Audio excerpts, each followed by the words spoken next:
তোমার হিন্দু মেয়ে পছন্দ হয়েছে, ঠিক আছে। তোমার ইহুদি পছন্দ হয়েছে, হ্যাঁ ঠিক আছে। এখানে অন্য কি? তোমার যেটা ভাল লাগে এটা, তোমার যেটা মন চায় এটা, তোমার পছন্দই তোমার জীবন। খোদার কসম, কোরআন শরীফের আয়াত আছে বাপ, সূরা আরাফের মধ্যে আল্লাহ তাআলা বলছে, এই মনের ইচ্ছা মতো যে চলে, ওয়াত্তাবা হাওয়াহু, যে তার নফসের মনের চাহিদার অনুসরণ করে, আল্লাহর বিধান, রাসূলের বিধান, কোরআনের বিধান, ইসলামের বিধান, ধর্মের বিধান কিছুই যে মানে না, কোনো ধার ধারে না, পরোয়া করে না, পাত্তা দেয় না, আল্লাহর কসম, আল্লাহ কোরআনে বলছেন ফামাসালুহু কামাসালিল কালব, ওই ব্যক্তির উদাহরণ, ওই ব্যক্তির জিন্দেগি কুকুরের মতো, কুত্তার মতো, কুত্তার মতো, কুত্তার মতো, কুত্তার মতো। ওই জিন্দেগি কুত্তার জিন্দেগি, ওই জিন্দেগি কুত্তার জিন্দেগি।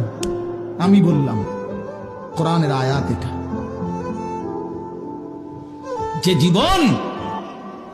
যে জীবন মালিক